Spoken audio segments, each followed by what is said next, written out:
Buona giornata a tutti.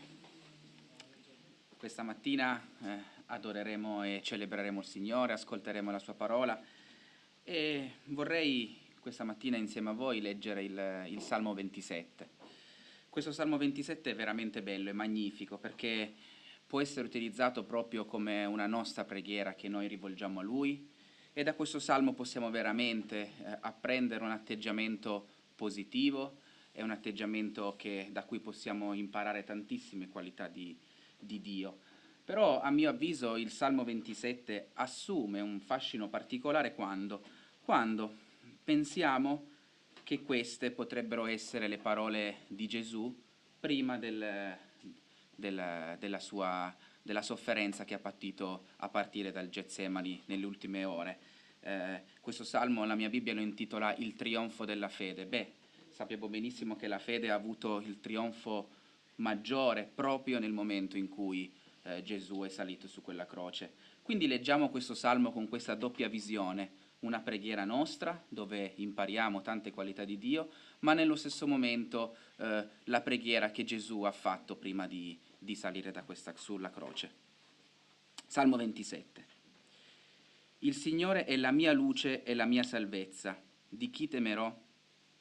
Il Signore è il baluardo della mia vita, di chi avrò paura? Quando i malvagi che mi sono avversari e nemici mi hanno assalito per divorarmi, essi stessi hanno vacillato e sono caduti. Se un esercito si accampasse contro di me, il mio cuore non avrebbe paura. Se infuriasse la battaglia contro di me, anche allora sarei fiducioso. Una cosa ho chiesto al Signore e quella ricerco, abitare nella casa del Signore tutti i giorni della mia vita, per contemplare la bellezza del Signore e meditare nel suo tempo.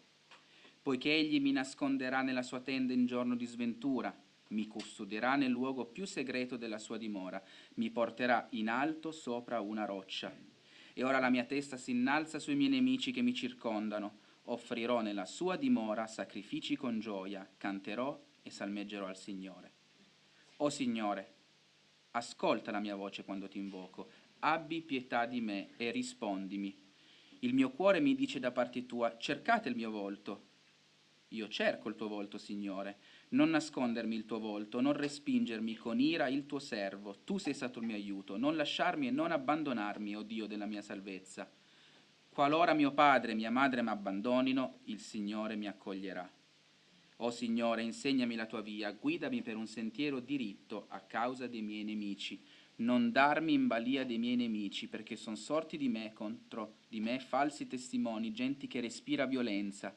Ah, se non avessi avuto fede di vedere la bontà del Signore sulla terra dei viventi. Spera nel Signore, sii forte, il tuo cuore si rinfranchi, spera nel Signore. Cantiamo il canto 6 di più.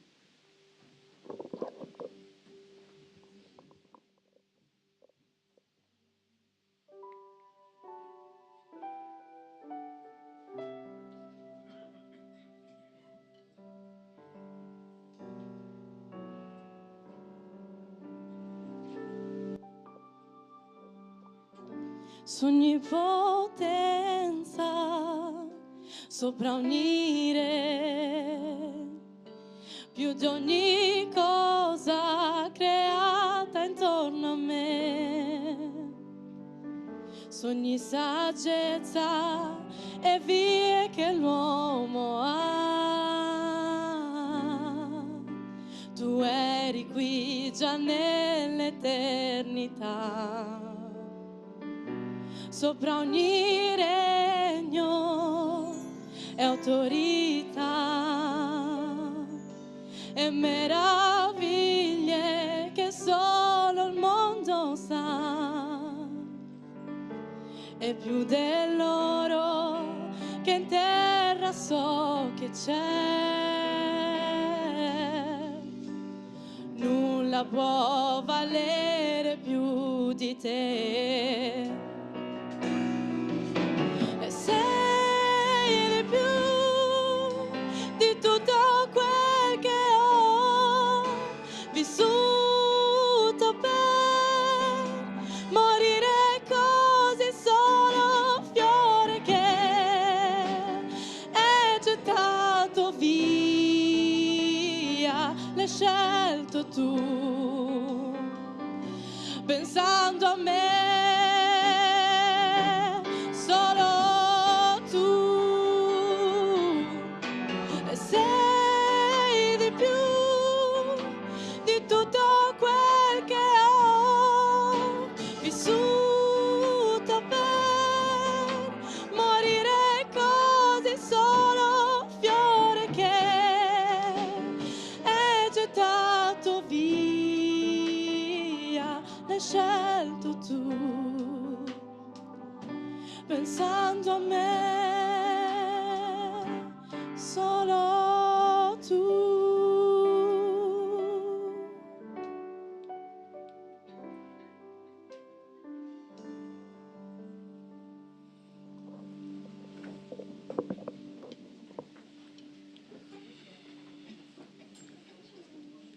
Rileggiamo insieme il versetto 1 e il versetto 13 e 14, cioè il primo e gli ultimi. Versetto 1. Il Signore è la mia luce e la mia salvezza, di chi temerò? Il Signore è il baluardo della mia vita, di chi avrò paura? Poi andiamo agli ultimi versetti, 13 e 14. Ah, se non avessi avuto fede di vedere la bontà del Signore sulla terra dei viventi. Spera nel Signore, sii forte, il tuo cuore si rinfranchi, sì, spera nel Signore. Direi che il tema principale del primo e degli ultimi versetti è proprio la fiducia che uno ha nel Signore. Ma come viene espressa questa fiducia che noi portiamo nel Signore? Vediamo nel versetto 1, il Signore è la mia luce e la mia salvezza. Proviamo a fare questo esperimento mentale. Cercate di immaginarvi in un grande castello, che ne so, la Reggia di Versailles, 300, 400, 500 stanze. Dobbiamo percorrere tutte queste 300-400 stanze per arrivare dall'inizio alla fine, e lo facciamo al buio. Ogni stanza ha 3 o 4 porte, in ogni stanza ci sono, non so, sedie, se passiamo dalle cucine ci saranno i pentoloni che bollono, se passiamo dalle scuderie ci saranno le spade affilate. Dobbiamo farlo al buio. Non penso che ci sia nessuna possibilità di arrivare dall'inizio alla fine al buio. Sicuramente ci perdiamo. Non si può. Possiamo inventarci dei modi, prendere un bastone, toccare le pareti, o non lo so, dare testate fino a quando non spacchiamo il muro, ma non riusciremo a uscire dal castello. Cosa dobbiamo fare allora? Avere una luce. Solo con una luce che ci indica il cammino possiamo vedere dov'è la porta e attraversare tutte 300-400 le stanze. E qua il salmista dice proprio questo: Dio che cos'è per noi? Una luce. Non possiamo uscire dalle tenebre di questo mondo che ci schiacciano, che ci condannerà a morte, senza la luce del Signore. E poi cos'è che dice, sempre nel versetto 1, il Signore è il baluardo della mia vita. Che cos'è un baluardo? Una grande fortezza in muratura alta, grossa, con le pareti spesse, e fino a quando non esistevano le armi da fuoco un baluardo non veniva buttato giù. Si poteva fare quello che si voleva. Se il baluardo era abbastanza alto, noi ci mettevamo sopra il baluardo e potevamo stare sicuri che nessuno ci poteva colpire. Le frecce non arrivavano e tutte le armi d'assedio avrebbero fallito. Ecco, cos'è che dice il salmista? Dice, è il baluardo della mia vita. Il male che c'è sotto, lo vediamo sotto, non può toccarci, perché se noi prendiamo il baluardo della nostra vita e facciamo di questo baluardo Dio stesso, sicuramente non ci potrà essere nulla che potrà toccarci. E cosa dice il salmista prima? Di chi temerò? Niente. Se abbiamo una lampada non temiamo di niente. E di chi avrò paura? Di niente. Se siamo in cima a quel baluardo non dovremmo avere paura di niente. Ecco, no, la fiducia di cui parlavamo prima. Cosa abbiamo detto all'inizio? Pensare a questo salmo anche con i pensieri reconditi di Gesù. Ecco, questi erano i pensieri reconditi di Gesù. Quando era nel giardino del Getsemani, arrivarono per catturarlo ed egli disse in Luca 22, questa è la vostra ora, la potenza delle tenebre. Ecco, erano arrivati, la potenza delle tenebre si era accerchiata attorno a Gesù per schiacciarlo, per eliminarlo, ma Gesù aveva la luce del Padre che lo seguiva. Lo hanno cercato di, come posso dire, in tutti i modi attanagliare, ma Gesù aveva ben chiaro questo salmo, aveva ben chiaro la volontà del Padre ed ha potuto andare avanti sperando e avendo fiducia piena in Dio. Cantiamo il canto Io credo in te, Gesù.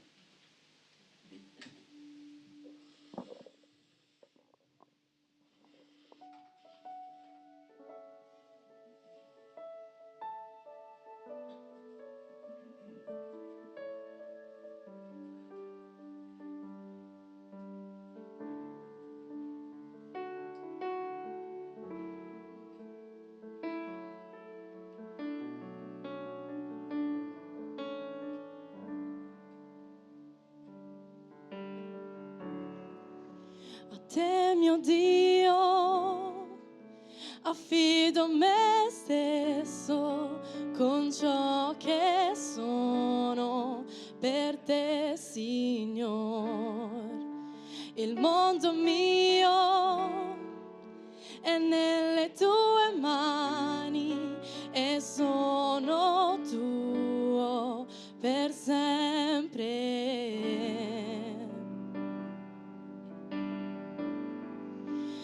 Io credo in te,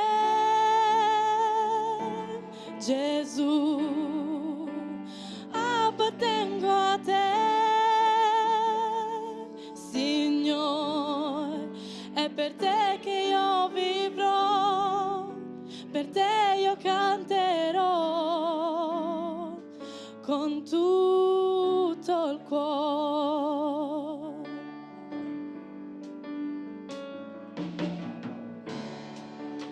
Ti seguirò ovunque tu andrai, con lacrime e gioia ho fede in te. Camminerò nelle tue vie, nelle promesse per sempre.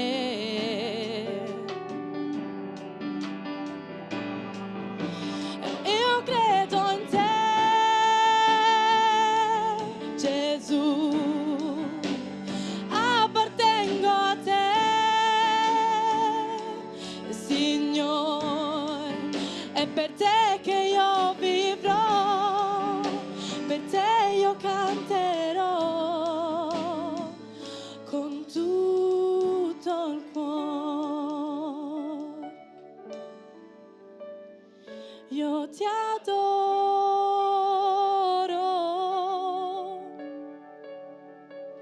e ti adorerò.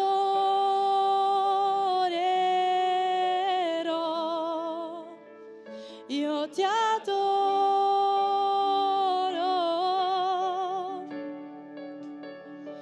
e ti adorerò.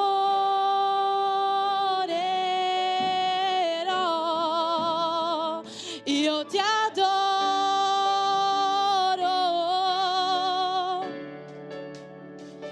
e ti adorerò.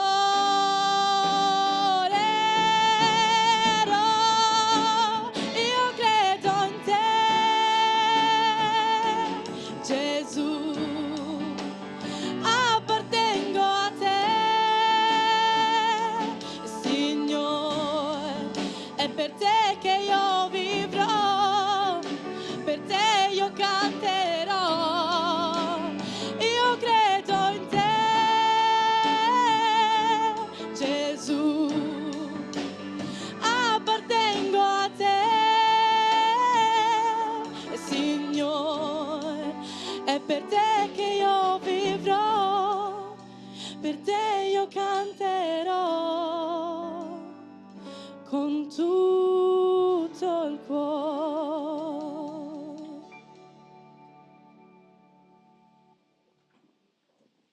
Vogliamo celebrare il tuo nome questa mattina, che la tua bontà è sulla terra dei viventi.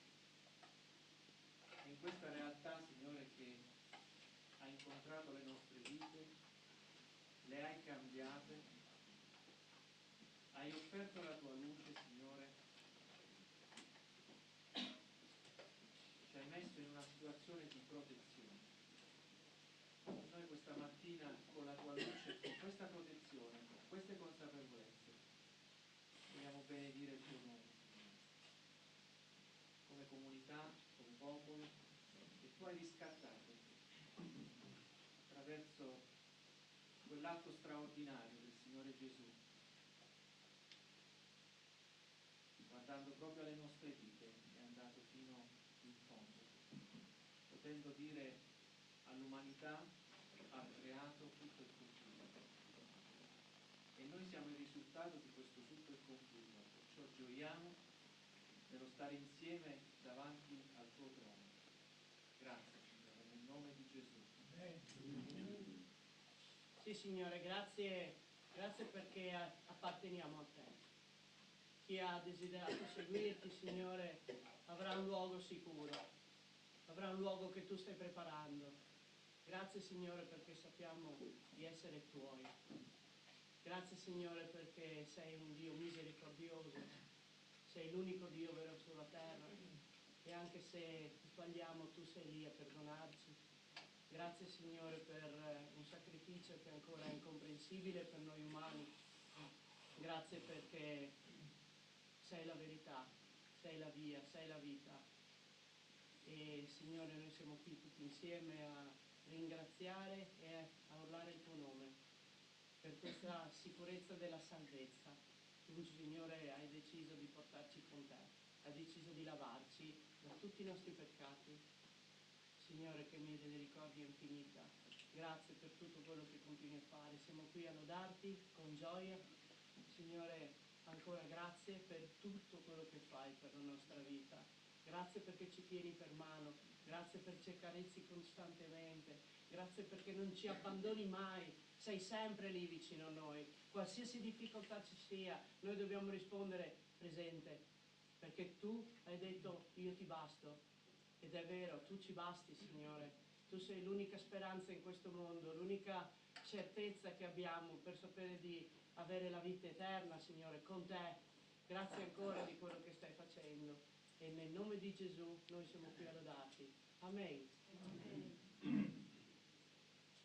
Grazie per questo dono che mi hai dato questa mattina. Grazie, Signore, per la persona che mi hai scelto, mi sei scelto, mi sei fatto diventare un figlio. Grazie per questa grazia abbondante. Grazie perché mi dai la forza ogni giorno di superare i miei dolori, le mie paure, le mie angosce, i miei dubbi. Aiutami, Signore, ad essere sempre umile e vicino. Aiutami ad amare il prossimo, ad amare i nostri fratelli e le nostre sorelle. E prego per tutte le cose, Signore. Per un forte e potentissimo risveglio, Signore. Aiutaci ancora, Signore, sempre a camminare nella nostra via senza mai cadere né a destra né a sinistra. Plasmaci, modellaci e vieni la tua santità. Grazie per il sigillo dello Spirito che intercede per noi con le nostre vite e ci viene la pace del cuore. Grazie per la tua parola, noi che ce la scrivere nel cuore, nell'anima, nella mente, per poterla imparare, applicarla e darla a Signore con il tuo santo benedizione. Sia lode il tuo santo nome. Grazie per il tuo grande sacrificio riscattato di tutti. Ci sei tu. Grazie ancora, Padre, nel nome potente di Cristo, alleluia. Amen. Grazie Signore perché sei la nostra luce, perché grazie a te non camminiamo più al buio, Signore. Grazie perché veramente ci prendi per mano nel cammino della nostra vita. Amen. Amen. Grazie Signore per quelli che hanno già preso una decisione per te, per noi che abbiamo già preso una decisione per te e abbiamo deciso di seguirti, Signore. Noi ti promettiamo che ti seguiremo per tutti gli anni della nostra vita. Ti lodiamo perché sei tu che ci dai questa possibilità. Ti benediciamo, Signore. Ti preghiamo, Signore, e ti lodiamo per quelli che accetteranno la tua guida per tutti gli anni della loro vita, per quelli della nostra comunità che non hanno ancora preso una decisione ma che la prenderanno, Signore. Noi ti lodiamo perché tu sei il Dio degno di onore e di lode, e noi siamo indegni di nominarti anche, ma possiamo, per la grazia concessa da Gesù Cristo, dirti: Signore, lode a te, tu sia benedetto in eterno. Amen. Grazie Signore che ci dà la possibilità di venire ad adorarti, a ringraziarti, a pregare. In altri paesi non c'è questa possibilità. Aiuta anche questi paesi affinché anche loro possano glorificarti e capire che tu sei il vero Dio. Amen. Amen. Benediciamo te, Signore, e ti adoriamo. Grazie perché sei il nostro Dio, grazie perché ti apparteniamo, Signore, ci hai comprati, ci hai riscattati a caro prezzo, Signore, grazie perché la tua grazia è infinita, Signore, ci ami in modo incondizionato. E ora vogliamo darti onore e gloria, celebrare il tuo nome, Signore, per la tua grandezza, per la tua maestà. Grazie perché sei in mezzo a noi attraverso lo Spirito tuo Santo, grazie perché ci hai donato la vita eterna in Cristo Gesù e ora aspettiamo solo il tuo ritorno, Signore, grazie perché abbiamo questa speranza che è una certezza, Signore, la certezza di vivere per l'eternità, sempre la tua presenza, grazie di tutto questo nel nome di Gesù. Amen. Amen. Signore, ti ringrazio anch'io questa giornata, veramente non basta ringraziarti, lodarti e benedire, Signore, tutto quello che tu hai fatto nelle nostre vite. La prima cosa ti ringrazio di averci accompagnati fino a qua dai nostri figli, abbiamo passato dei bei giorni con loro, siamo stati felici, ti ringraziamo ancora per loro, tutto quello delle loro i figli che tu stai attorno a loro, veramente li guidi e li porti avanti, Signore. Anche se noi stiamo lontani, sono sicuri che tu sei sempre vicino a loro, Signore. Io ti ringrazio, Padre, non basta dirti quello che posso fare per te. Tu sei stata la mia vita, sei la mia gioia. Tu mi hai donato la vita eterna e ti ringrazio, anche se non me lo meritavo. Ti ringraziamo, Signore. Ti mettiamo per queste guerre davanti a te, Padre. Aiuta, Signore, queste povere persone, i malati che stanno negli ospedali, tante persone che hanno bisogno del cibo e non ce l'hanno. Padre Celeste, la nostra preghiera è sempre davanti a te. Ti amiamo, Signore, accompagnaci tu in ogni momento. Sappiamo che tu sei sempre vicino a noi. Col tuo spirito, Signore, ci accompagni dovunque andiamo. Basta che ti chiamiamo e tu sei presente, Signore. Grazie, grazie, grazie, grazie, Padre. In nome di Gesù, amen. Amen. Lode e gloria a te, Signore. Anche io voglio ringraziarti oggi, ma lo voglio fare tutti i giorni, Signore. Grazie perché la tua presenza si sente sempre, Signore. Soprattutto oggi nella nostra comunità, dove, Signore, stai ascoltando la lode, Signore, rivolta a te. Tu sei il nostro Dio, il nostro Salvatore, Signore. Voglio anche pregarti, Signore, per quest'uomo che sul canale di YouTube mi fanno notare i ragazzi bestemmia con un messaggio. Signore, come può un uomo su un canale di una comunità bestemmiare? La cosa ci ha appena sconvolti, Signore, ma noi vogliamo pregarti per lui, perché forse ha una pietra sul suo cuore che non riesce a spostare, ma tu puoi farlo, Signore. Puoi cambiare la vita di quest'uomo. Non voglio fare il suo nome per non dargli tanta importanza, perché una bestemmia sul sito di una chiesa non è giusto fare, Signore. Però voglio pregarti per la sua vita, perché tu hai cambiato le nostre vite e puoi cambiare anche la sua vita se lui accetta Gesù come proprio personale Salvatore.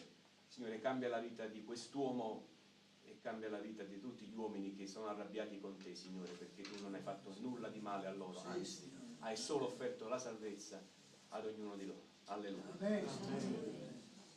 Ma se non avessi avuto fede di vedere la bontà del Signore sulla terra dei viventi, spera nel Signore, sii forte, il tuo cuore si rinfranchi, sì, spera nel Signore. Grazie, Signore, perché se pensiamo alla nostra vita prima di conoscerti, Signore, c'è così tanta desolazione. Io voglio ringraziarti perché hai convinto la nostra mente, sei arrivato oltre ogni ragionevole dubbio, Signore, e abbiamo detto sì, ti diamo la nostra vita. Signore, voglio ringraziarti per quanto l'hai fatto a me e grazie, Signore, per quando l'hai fatto ai miei fratelli.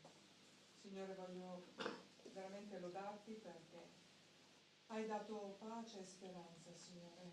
E grazie, Signore, perché ci incoraggi ogni giorno a vivere per te, perché sei l'unica via, l'unica vita. Voglio lodarti nel nome di Gesù.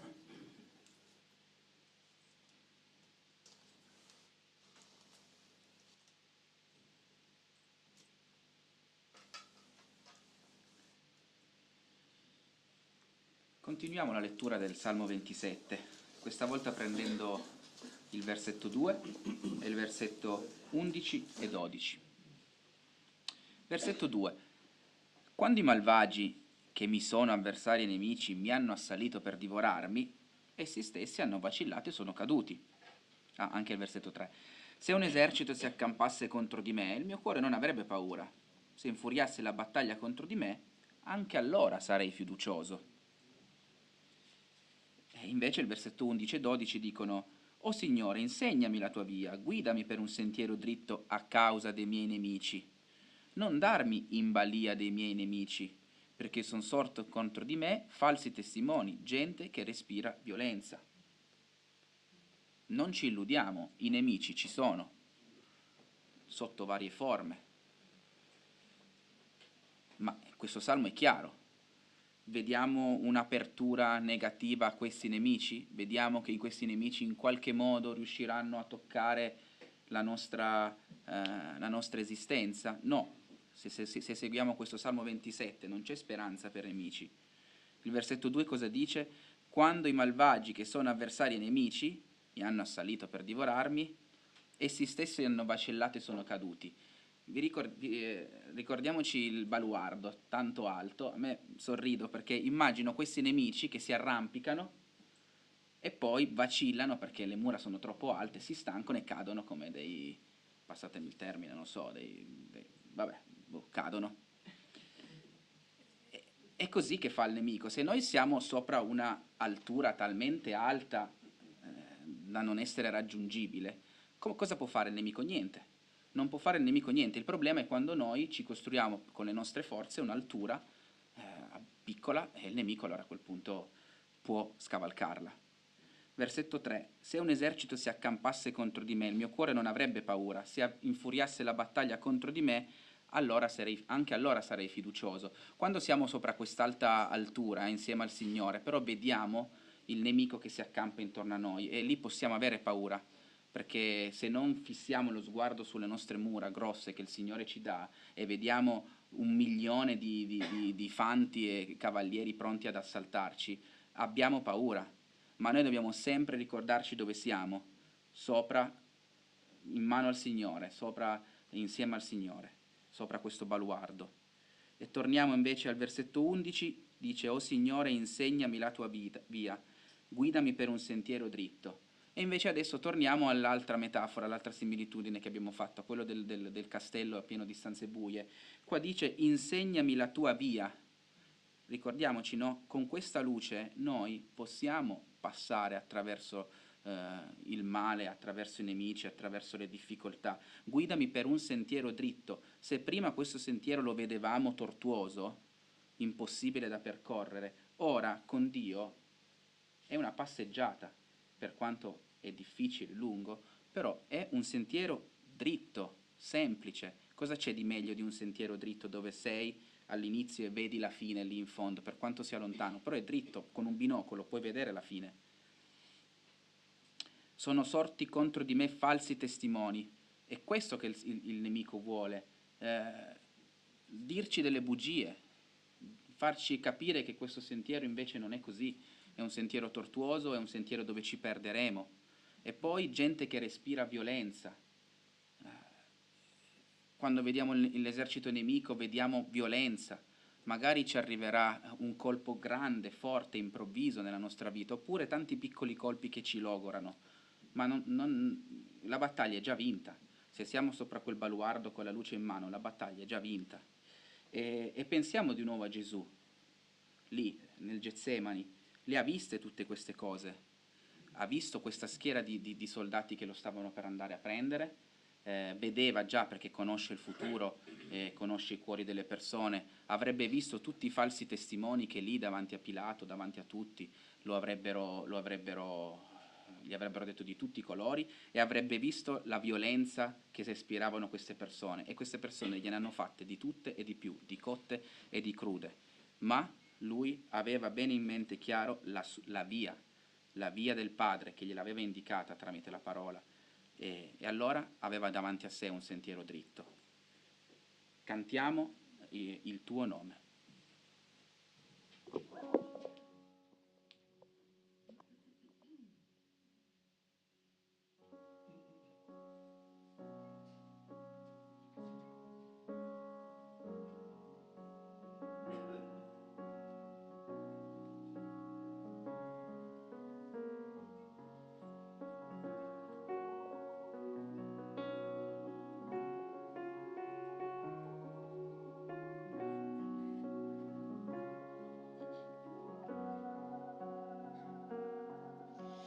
Quando sorge il sole,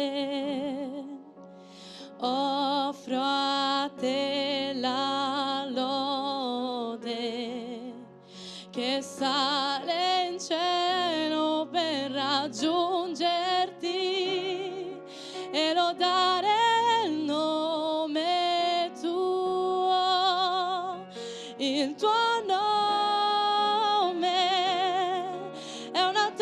Sulla roccia il tuo nome è un rifugio nella notte, il tuo nome.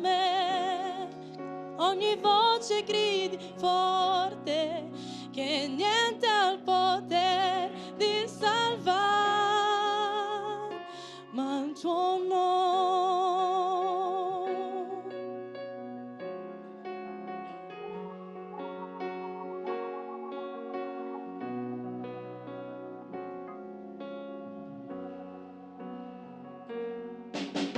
Gesù, noi veniamo a te, riempi i nostri cuori, aiutaci a vivere per te e lodare il nome tuo, il tuo nome.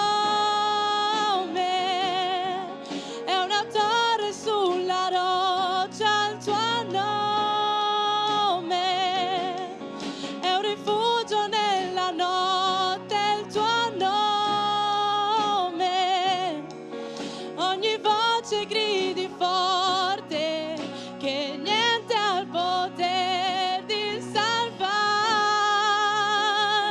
ma il tuo nome è una torre sulla roccia, il tuo nome è un rifugio nella notte, il tuo nome.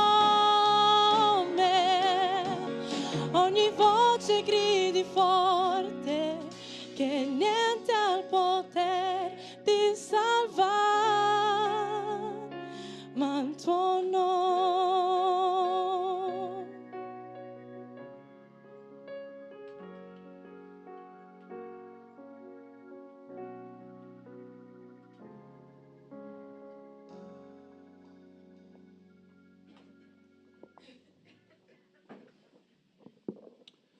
Tocca a voi. Avete delle riflessioni, delle testimonianze da dire per tutti quanti?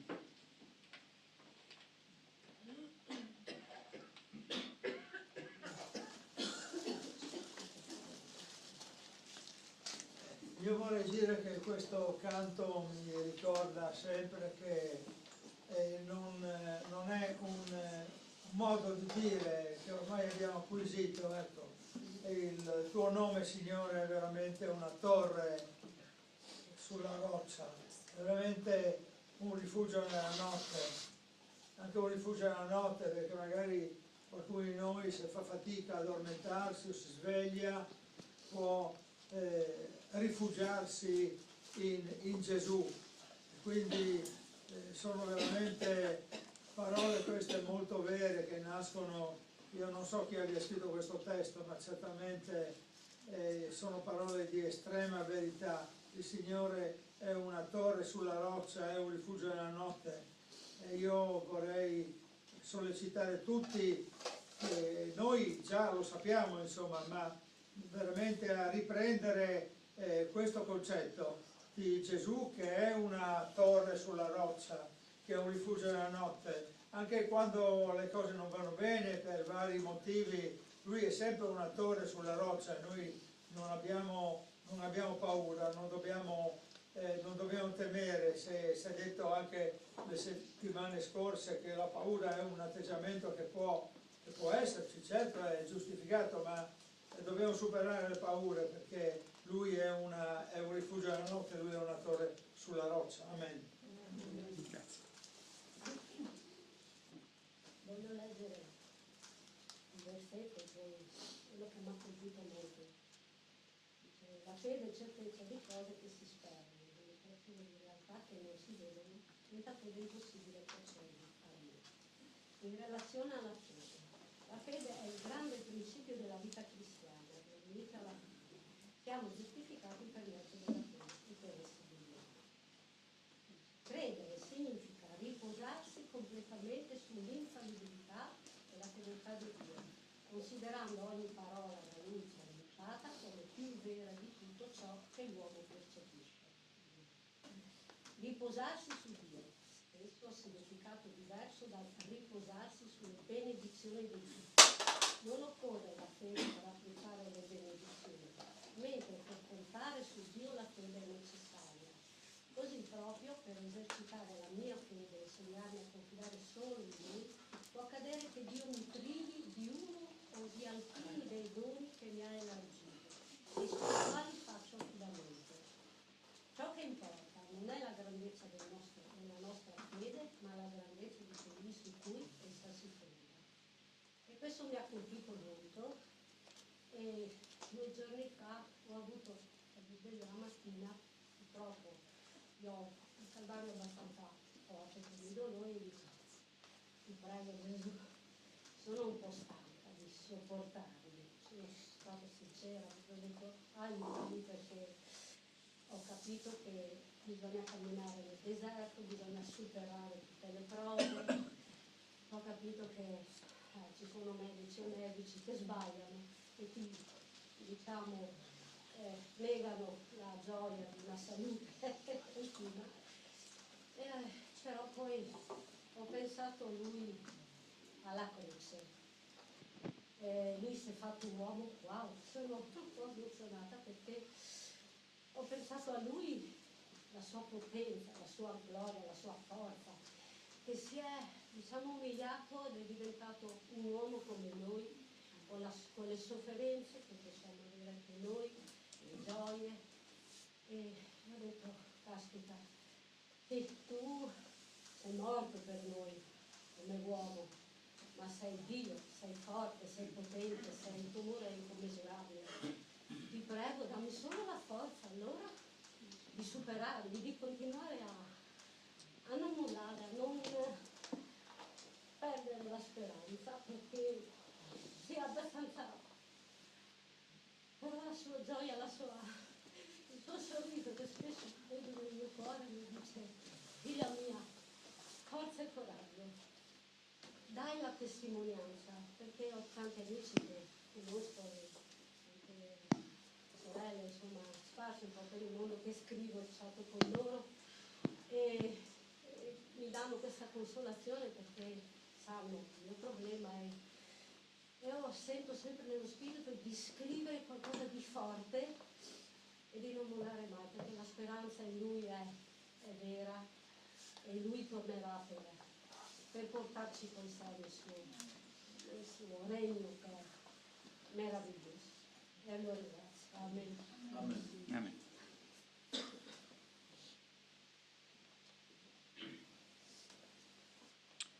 Grazie, grazie. È proprio questo il trionfo della fede. Amen. Avere fede nella grandezza del baluardo, della grandezza di questa luce, è emulare la fede che ha avuto Gesù e portarla nelle nostre vite. In relazione a questo leggiamo il Salmo 27, questa volta la parte centrale, dal 4 al 10. Una cosa ho chiesto al Signore, quella ricerco, abitare nella casa del Signore tutti i giorni della mia vita, per contemplare la bellezza del Signore e meditare nel suo tempio.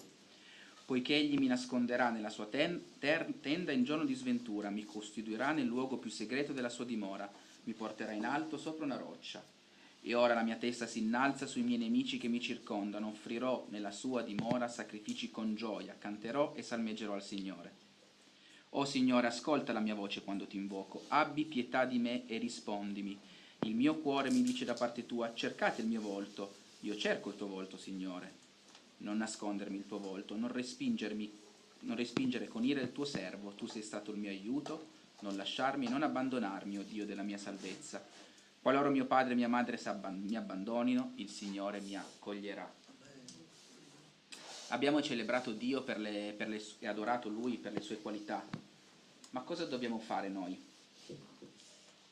Dobbiamo credere a questi simboli, i simboli del pane e del vino, che ci ricordano cosa Dio ha fatto per noi. E quindi cosa dobbiamo fare? Quella che dice al versetto 4, una cosa ho chiesto al Signore, quella ricerco, ovvero abitare nella casa del Signore tutti i giorni della mia vita, contemplare la bellezza del Signore e meditare nel suo tempio.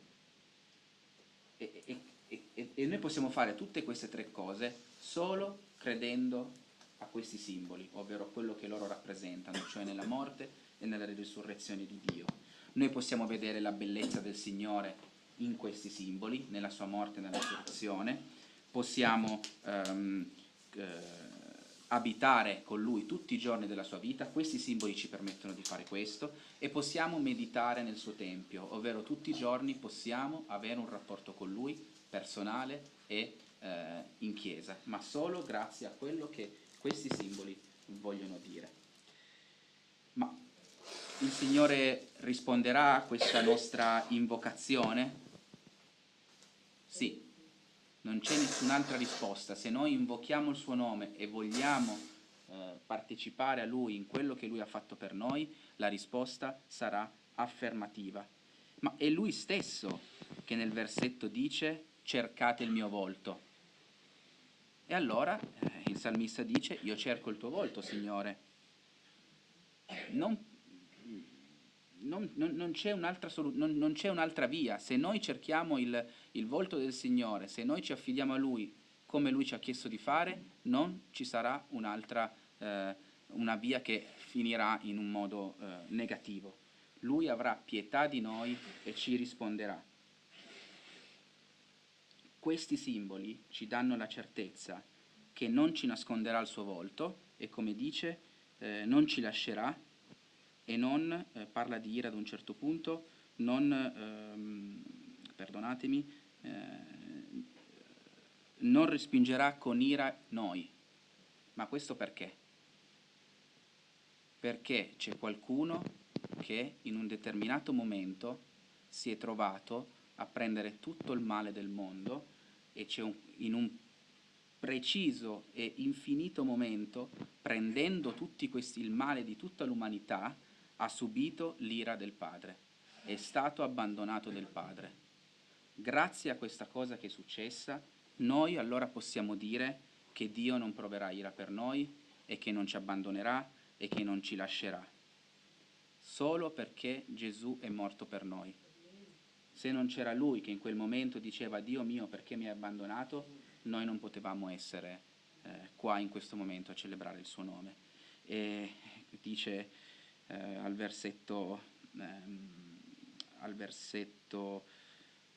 perdonatemi, ad un certo momento dice mi innalzo, mi porterà in alto sopra una roccia e poi si innalzerà sui suoi nemici. Ecco, Gesù è andato lì, si è innalzato sui suoi nemici, hanno provato a distruggerlo, hanno provato a fare, Satana ha provato in tutti i modi a fermare l'opera di redenzione e di espiazione di Gesù, ma era inevitabile, perché Gesù, seguendo la volontà del Padre, ha attuato il piano, si è elevato sopra i suoi nemici, non comandandoli, non distruggendoli, ma si è elevato sulla croce al posto nostro sopra i suoi nemici, mostrando il suo perfetto dono, anche a quei nemici che in quel momento lo stavano bestemmiando, anche a tutte le persone che in questo momento bestemmiano il Signore, che vogliono in qualche modo distruggere la sua opera. Anche per loro il Signore ha salvato, è morto sulla croce. Chiunque può credere nel nome del Signore, chiunque può essere accolto, basta volerlo. Vorrei chiamare José in questo momento a pregare, a distribuire questi simboli.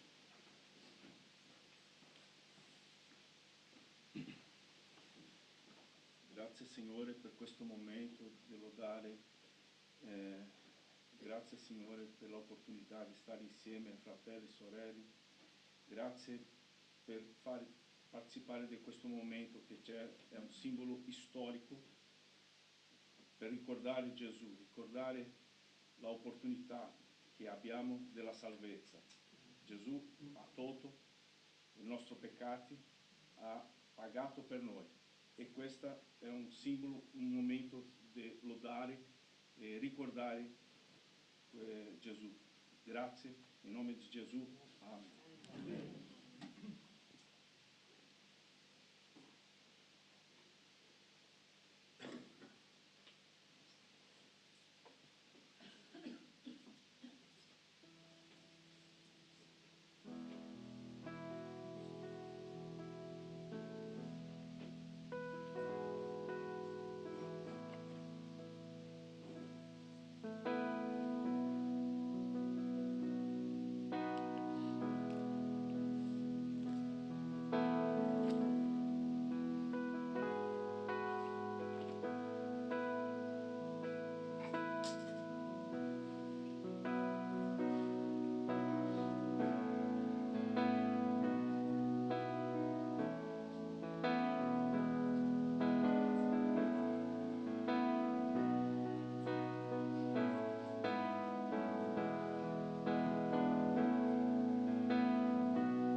cantiamo il canto Gesù, dolce musica.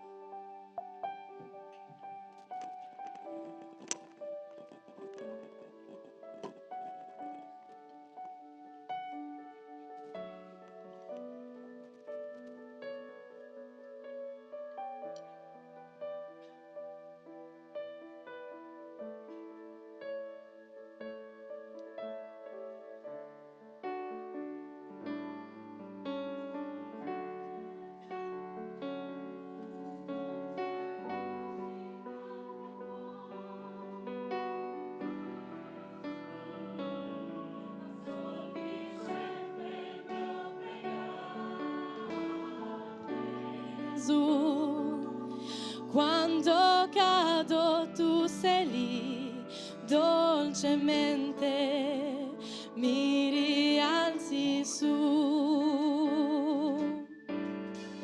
Gesù, è così bello amare te. Gesù, solo tu non cambi mai. Gesù, col tuo sangue hai lavato il peccato che era dentro me. Gesù, tu ben presto tornerai.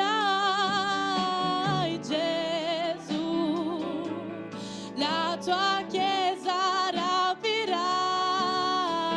Gesù, che gran festa allora sarà, sempre insieme per l'eternità.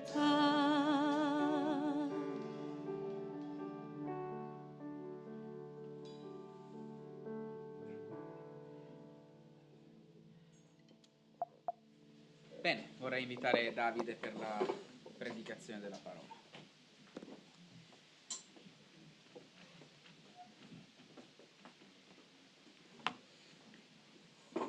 Grazie Paolo.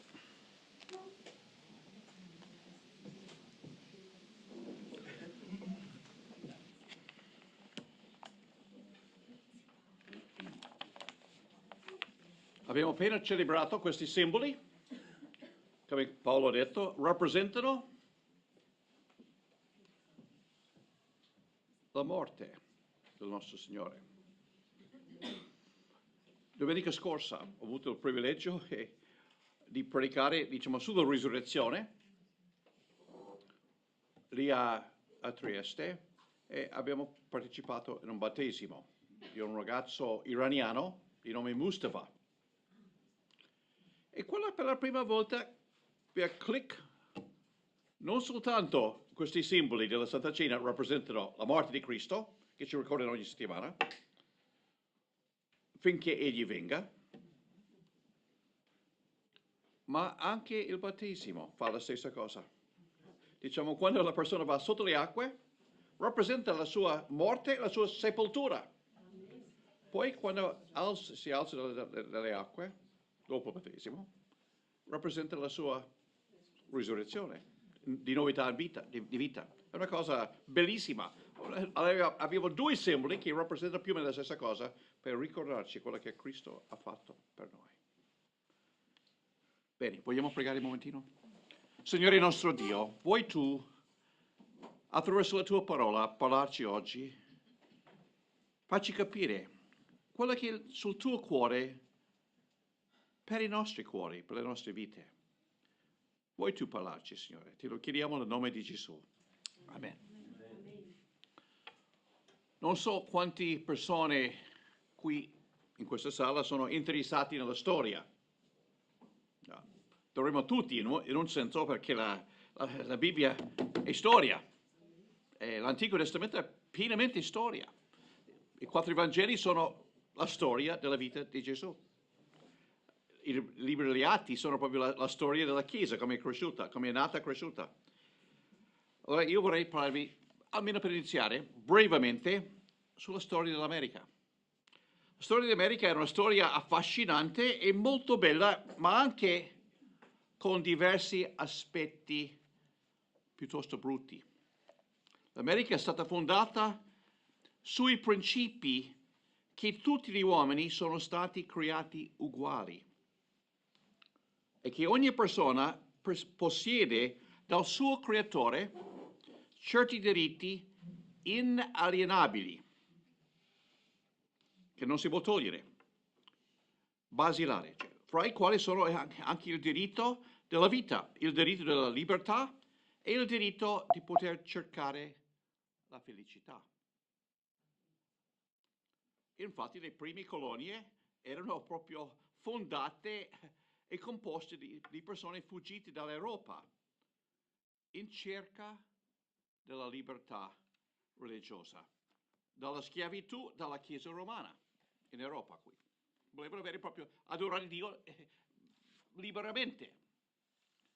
Però con il passo degli anni questo paese fondato sul principio della libertà, quale diritto inalienabile di ogni persona, è diventato o è diventata una nazione costruita, vestita e cibata dal lavoro di tantissimi schiavi portati dall'Africa. Tristissimo. È stato un periodo molto, molto scuro e brutto nella storia dell'America. Infatti la guerra più pesante che l'America ha mai affrontato è stata la guerra civile, combattuta negli anni 1860, iniziato proprio nel mio stato di South Carolina. L'ho visto dove è iniziato diverse volte. Fra gli stati del nord e gli stati del sud, proprio con lo scopo di liberare i neri dalla schiavitù. E giustamente. La libertà non è una cosa di poco valore. È importantissimo per ogni persona. Uno dei patrioti americani più famosi della guerra rivoluzionaria combattuta negli anni 1770 era di nome Patrick Henry. E lui osava dichiarare, dammi la libertà o dammi la morte. Wow. Chi fra di noi direbbe una cosa del genere? Dammi la libertà o dammi la morte. Anche l'Apostolo Paolo comprendeva molto bene l'importanza della libertà e le implicazioni che la libertà portava per noi come credenti quando ha scritto la sua lettera alle chiese della Galazia, le chiese che lui ha fondato nel suo primo viaggio missionario. In capitolo 5 della sua lettera alla chiesa della Galazia, ai Galati, il quinto capitolo, egli affronta 3 aspetti della nostra libertà in Cristo. Vogliamo leggere da Galati 5, versetti 13 fino a 18. Perché fratelli, versetto 13, perché fratelli, voi siete stati chiamati a libertà. Soltanto non fate della libertà un'occasione per vivere secondo la carne, ma per mezzo dell'amore servite gli uni agli altri. Poiché tutta la legge è adempiuta in questa unica parola: ama il tuo prossimo come te stesso. Ma se vi mordete e divorate gli uni gli altri, guardate di non essere consumati gli uni dagli altri. Io dico, camminate secondo lo Spirito e non adempirete affatto i desideri della carne. Perché la carne ha desideri contrari allo Spirito e lo Spirito ha desideri contrari alla carne. Sono cose opposte tra di loro, in modo che non potete fare quello che vorreste. Ma se siete guidati dallo Spirito, non siete sotto la legge. Ecco il primo aspetto che lui vuole parlarci proprio stamattina, sulla libertà. Primo aspetto, la libertà è un elemento fondamentale, costituzionale, se fra virgolette, della nostra salvezza in Cristo. Ripeto, la libertà è un elemento fondamentale e costituzionale della nostra salvezza in Cristo. Versetto 13. Perché, fratelli, voi siete stati chiamati a libertà. Cioè, una delle ragioni per cui Cristo è morto in croce per noi era per liberarci dalla schiavitù del peccato e della legge. Quando Dio ha creato l'uomo nel giardino di Eden, l'ha creato libero. Poi, con le sue scelte sbagliate, l'uomo si è scivolato, sviato nella schiavitù del peccato. Però Dio desidera che l'uomo sia libero e che vive in libertà. È la volontà di Dio che l'uomo sia libero. Non è e non può essere la volontà di Dio che un uomo o una nazione schiavizza un altro uomo o un gruppo di persone. No. Nelle nazioni dove il Vangelo è penetrato con un impatto sui valori del popolo, quasi sempre le loro costituzioni statali come repubblica o come altra forma di governo esaltano la libertà dell'essere umano come un diritto fondamentale, costituzionale dei loro cittadini e degli stranieri che abitano in quelle nazioni. Per questo motivo, comportamenti, atteggiamenti che cercano di approfittare di altre persone o di manipolare o maltrattare altre persone in modo tale da renderli soggetti, che è una forma di schiavitù, o finanziariamente o sessualmente o in qualunque altra maniera, sono orrende, luride. Se oggi nei paesi occidentali ufficialmente non esiste più la schiavitù, in realtà persiste sotto altre forme. Per esempio, la prostituzione forzata esiste qua, purtroppo. L'usura, avete mai sentito? Quando una persona presta soldi a un livello di interesse molto alto e poi la mafia con il pizzo. Se non paghi, cosa succede? Il bullismo, l'intimidazione, quando uno prepotente agisce in modo tale da intimidire altri e renderli soggetto alla sua volontà. Purtroppo questo esempio si trova qualche volta anche fra credenti nelle chiese. Io ho visto. Quando altri fratelli vogliono un pochettino intimidire, obbligare qualcuno di fare quello che la persona vuole. È tristissimo, però purtroppo esiste ancora. Ma Dio ci ha chiamati ad essere liberi e non vuole che ci sottomettiamo alla schiavitù. Ed essendo chiamati e salvati per essere liberi, Dio vuole che usiamo la nostra libertà non come licenza per fare qualunque cosa che vogliamo noi, ma invece per fare bene agli altri. Che usiamo la nostra libertà per fare bene agli altri. In questo senso, ecco il secondo aspetto. La libertà è una piattaforma per poter servire. Una piattaforma per poter servire. Versetto 13, la seconda parte, del versetto 13 fino al versetto 15. Soltanto non fate della libertà un'occasione per vivere secondo la carne, ma per mezzo dell'amore servite gli altri. Servite gli uni agli altri. Poiché tutta la legge è adempiuta in questa parola. Ama il tuo prossimo come te stesso. Ma se vi mordete e divorate gli uni gli altri, guardate di non essere consumati gli uni dagli altri. La nostra libertà è una piattaforma per poter servire gli altri. Infatti, versetto 13, la terza parte, dice proprio questo. per mezzo dell'amore servite gli uni agli altri. Per mezzo dell'amore. Una piattaforma per poter servire gli altri. Uno degli scopi che Dio ha per noi, con questa libertà a cui ci ha chiamato, è proprio di servire gli altri con amore e amare gli altri servendoli. In questo brano l'Apostolo descrive la nostra libertà come una specie di piattaforma di partenza o trampolino di lancio, se vogliamo dire, da cui possiamo scegliere di servire gli altri. Infatti, nel descrivere la libertà come occasione,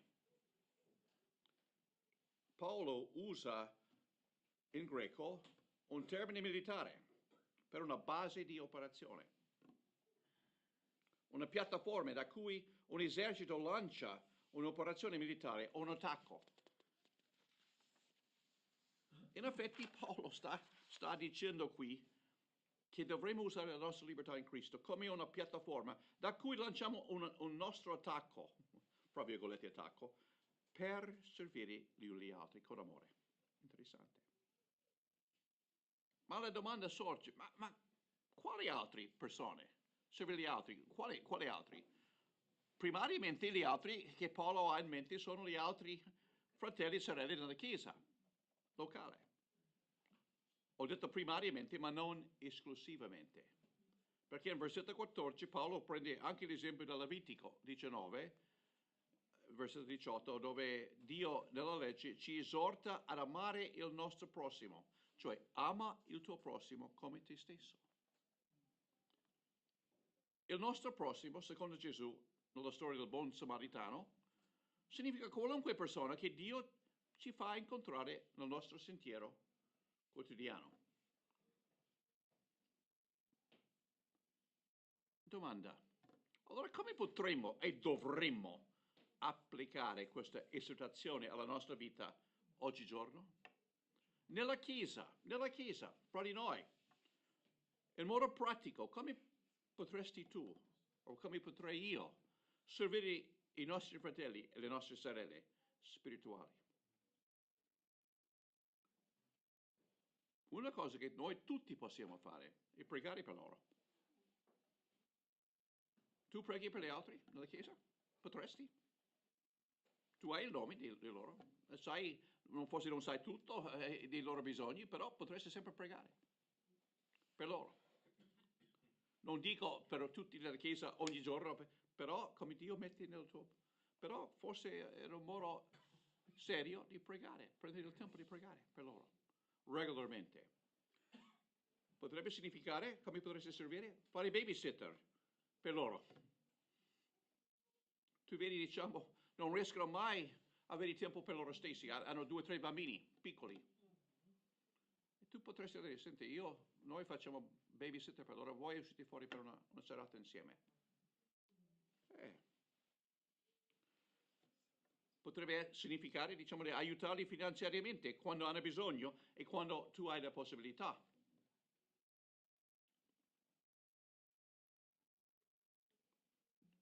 Una parola di incoraggiamento. Una parola di incoraggiamento. Una persona che è giù, delle volte le parole di incoraggiamento aiutano moltissimo. Un altro modo sarebbe di correggerli quando sbagliano. C'è qualcuno qui che non sbaglia mai? Non vorrei dirti quante volte al giorno mia moglie mi corregge. Abbiamo bisogno. Forse significa insegnargli una nuova capacità, come cucinare un certo piatto. O persone che arrivano dall'estero non sanno cucinare la pasta asciutta. Però se vogliono inserirsi bene nella cultura,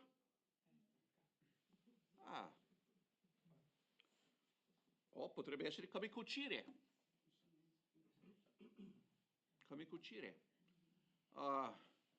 Io non conosco molti scapoli che sanno cucire, perché la loro mamma sempre ha fatto. Però se vivono qui e la mamma è distante, chi lo fa questo? Potresti tu insegnare anche a cucire, aggiungere un bottone. Avete mai pensato? O come pescare. Cosa funziona meglio nel lungo andare? Tu che vai a pescare, peschi qualcosa e dai loro 3-4 pesci. Quanto dura? Un pasto, 2 pasti.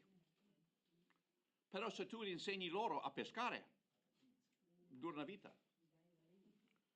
O potrebbe essere come andare e riconoscere i funghi. Qui in Friuli è una cosa fantastica. Qualcuno mi ha insegnato, mi ha portato fuori, mi ha insegnato i vari funghi, poi ho fatto il corso, la patentino adesso, dal 2001 qui a Udine. Però ho iniziato con qualcuno mi ha portato fuori. C'è tante cose che tu potresti aiutare a servire gli altri per aiutarli a crescere. Aiutarli le persone a comprendere meglio una materia di scuola. Io sono molto contento che nella chiesa di Trieste c'è un ragazzo che si lotta con la matematica. E abbiamo una ragazza nella chiesa che sta all'università e lei aiuta e lui sta superando gli esami. È bello, bello. E come dovrebbe funzionare? Non per soldi, solo per aiutare, eccetera, eccetera. Ma fuori dalla chiesa? Persone fuori dalla chiesa? In modo pratico, come potresti servire i tuoi amici e conoscenti non credenti? Tanti modi. Cosa interessante, noi abbiamo, tutti i nostri vicini di casa sono non credenti in questo momento. Perché qualcuno recentemente, qualche mese fa, chiede, io devo andare via per 3 giorni e ho 2 gatti, potresti tu dare da mangiare? E l'ha fatto, servire gli altri e loro si ricordano di queste cose. Piccole cose, o ieri, proprio ieri, vicino di casa, senti, noi saremo via e c'è una raccomandata che arriva, tu sarai a casa se noi siamo a casa. Infatti io sono andato fuori a fare una cosa e lei è rimasta in casa finché questa lettera raccomandata non è arrivata, servendo gli altri in questo senso. E ci sono tanti altri modi. Dio vuole che noi usiamo la nostra libertà a cui ci ha chiamati proprio come piattaforma per servire gli altri. Ma perché siamo esseri creati nell'immagine di Dio, con libero arbitrio, con capacità di scegliere, l'Apostolo Paolo saggiamente ci avverte che c'è anche la possibilità, è anche possibile per noi di poter scegliere di usare la nostra libertà diversamente, cioè come una piattaforma per servire noi stessi invece degli altri. La possibilità c'è. Versetto 13, versetto B, la parte B. Non fate della libertà, lui dice, non fate della libertà un'occasione per vivere secondo la carne, secondo la vecchia natura. Se non fosse una vera possibilità per noi di poter farlo, allora Paolo non ci avrebbe avvertito. Allora, avendo una vera scelta davanti a noi, potenzialmente potremmo scegliere di usare la nostra libertà come un'occasione o piattaforma o base di operazione o licenza per vivere secondo la carne, per soddisfare, gratificare i nostri desideri carnali. È possibile. Però attenzione, la libertà esercitata per servire me stesso, per soddisfare i miei desideri carnali, per peccare, distrugge gli altri e distruggere anche me stesso. Leggiamo versetto 15. Ma se vi mordete e divorate gli uni gli altri,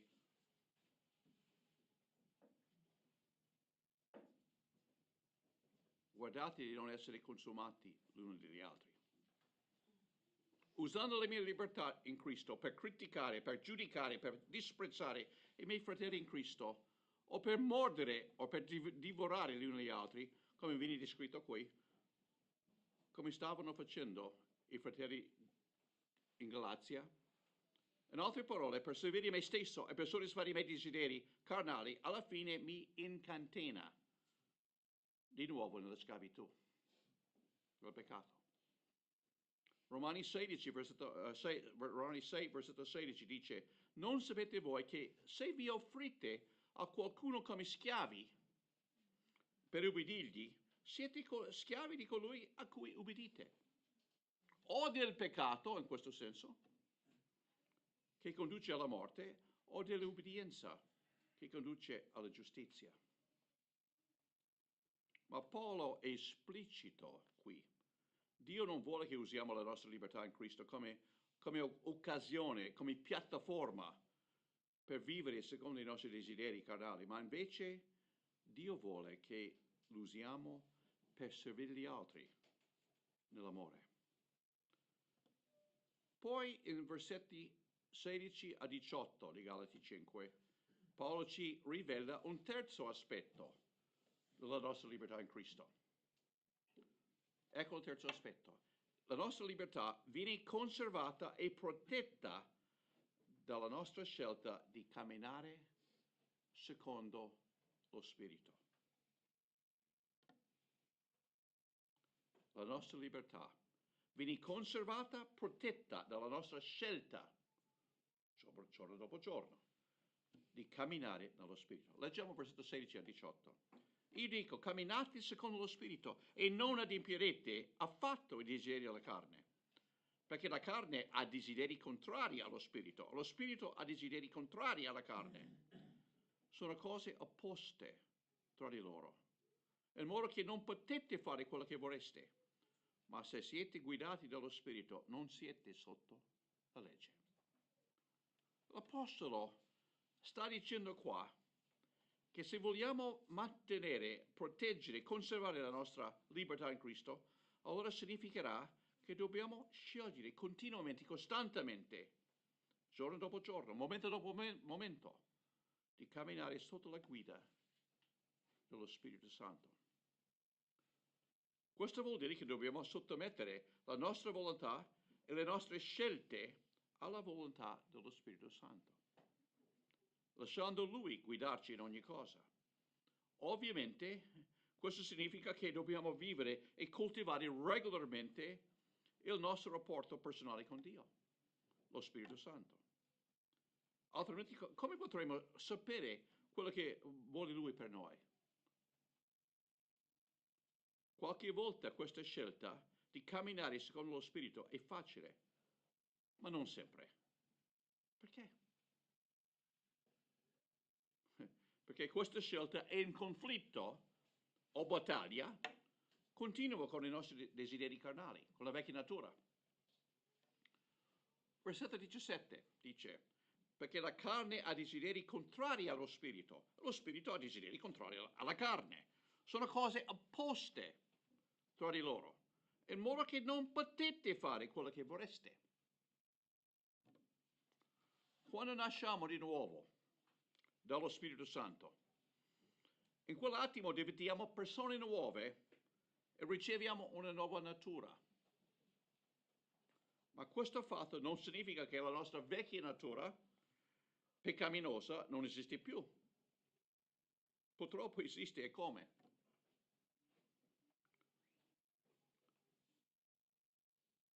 C'è la storia vera di un missionario che dopo tanti anni passati come missionario lavorando con una tribù primitiva nell'Amazzonia, quando molti membri di questa tribù si sono convertiti a Cristo, incluso anche il capo della tribù, e una chiesa è stata formata fra i membri della tribù, il missionario dopo, bene, è tornato a casa. Ma dopo alcuni anni, come l'Apostolo Paolo voleva tornare a vedere, diciamo, i membri delle chiese di Galazia, anche questo missionario voleva tornare a vedere, diciamo, i membri di questa tribù, come andava la chiesa. Poi è tornato in Amazzonia per fare visita alla tribù. E parlando con il capo tribù, il missionario gli ha domandato come stava andando la sua vita da cristiano. Il capo tribù ha risposto al missionario: la mia vita da cristiano è un po' simile a due cani, un cane bianco e un cane nero. Si lottano fra di loro. Ok? Poi il missionario ha chiesto al capo tribù: ma allora quale cane vince? Il capo tribù le ha risposto: vince il cane a cui do da mangiare. E così anche nella nostra vita da cristiano. Dentro di noi ci sono due nature: la nostra vecchia natura peccaminosa e la nuova natura che ci conforma all'immagine di Cristo. Come è scritto, l'Apostolo Paolo descrive queste due nature nella sua lettera agli Efesini, capitolo 4, Efesini 4, 22 e 24. Avete imparato per quanto concerne la vostra condotta di prima, a spogliarvi dal vecchio uomo, dalla vecchia natura, che si corrompe seguendo le passioni ingannatrici, ad essere invece rinnovati nello spirito della vostra mente e a rivestire l'uomo nuovo, la nuova natura, che è creato ad immagine di Dio, nella giustizia e nella santità che procedono dalla verità. Domanda: quale natura vince nella tua vita da cristiano? Vince la natura che nutriamo, quella a cui diamo del tempo, dello spazio della nostra vita.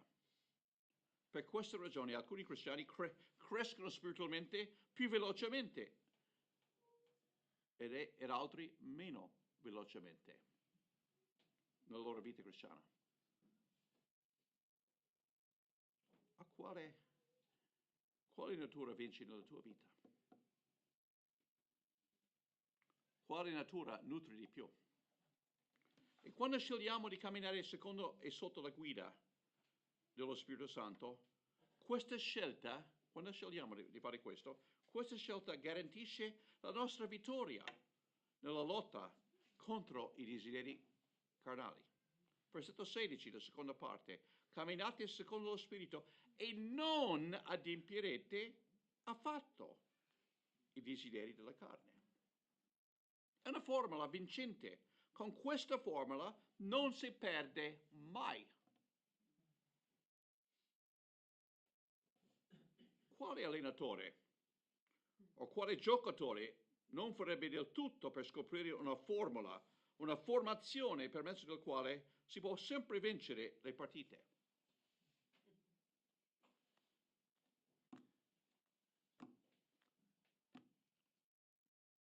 Salvatore mi direbbe: ma con questa squadra di Napoli quest'anno, di Spalletti, dovremmo sempre vincere. Ma non ha ancora scoperto la formula o la formazione, perché non funziona sempre così con le squadre. Ma biblicamente sì. Se noi scegliamo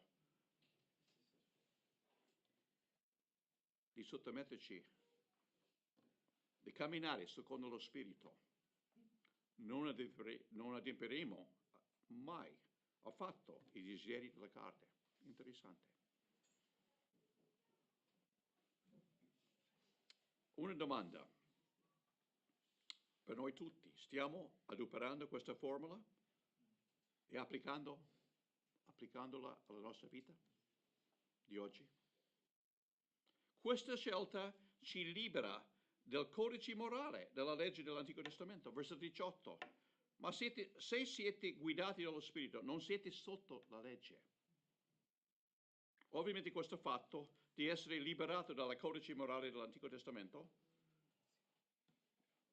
non significa che noi come cristiani non abbiamo un codice morale, ma che il codice morale della legge dell'Antico Testamento è stato sostituito dal codice morale dello Spirito Santo.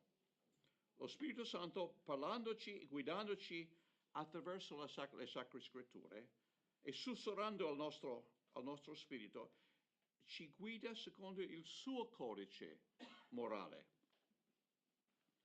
Ovviamente lo Spirito Santo, essendo l'autore divino delle Scritture dell'Antico Testamento e del Nuovo Testamento, non ci guiderà mai contro gli insegnamenti che lui stesso ha ispirato nelle Scritture.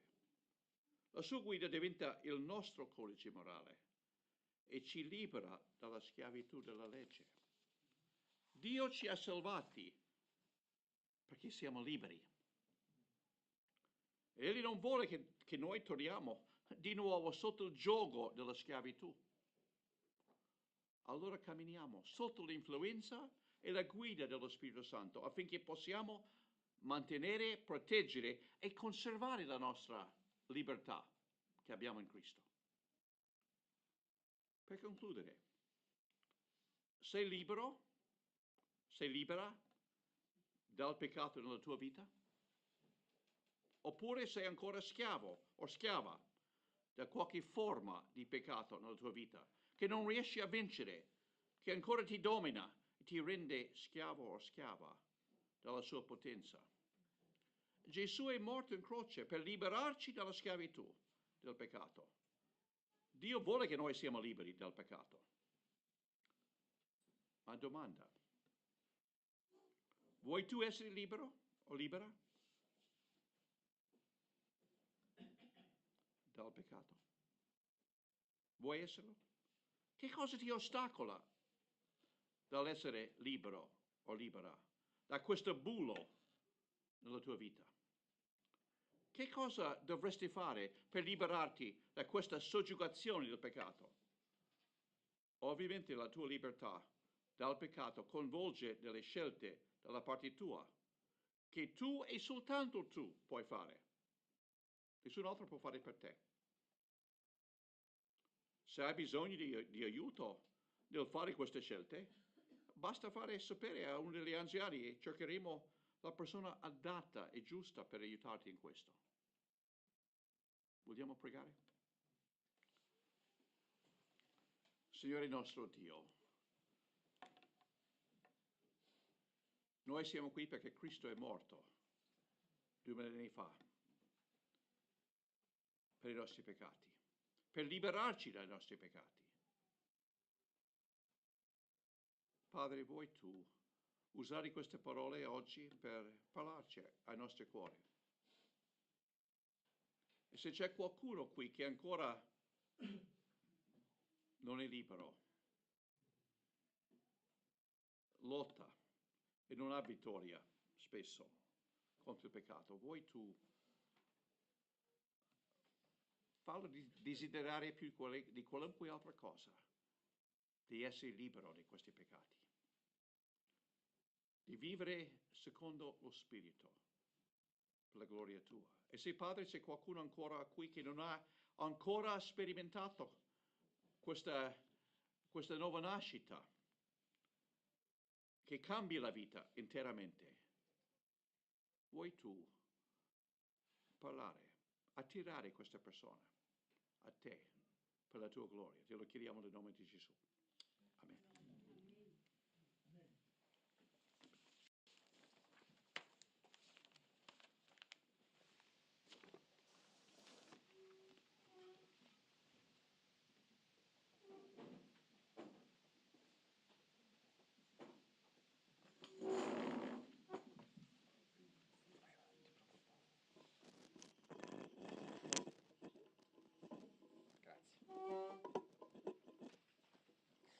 Grazie Davide. Doniamo quindi tutto il nostro cuore al Signore, non solo in parte, e cantiamo il canto Io ti dono il mio cuore.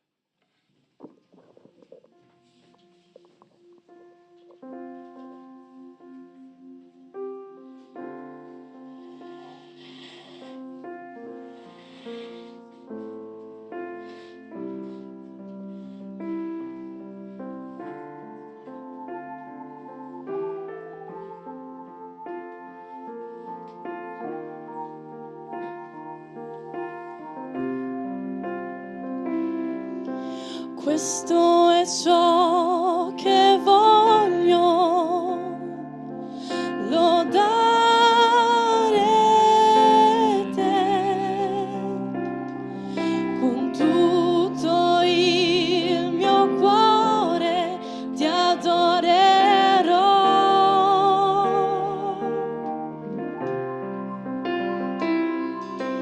Quel che c'è in me ti lodi, oh Dio. Quel che io adoro sei solo tu.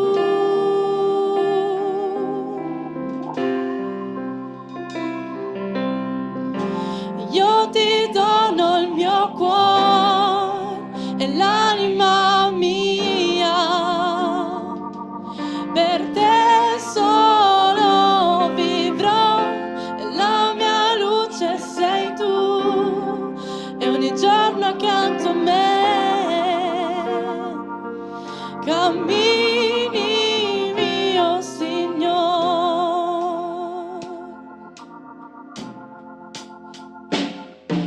E questo è ciò che voglio,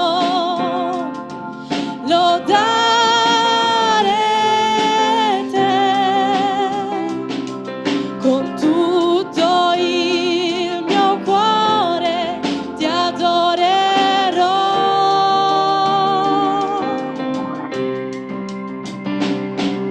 E tutto ciò che ho lo offro a te. Quel che cerco ed amo sei solo tu.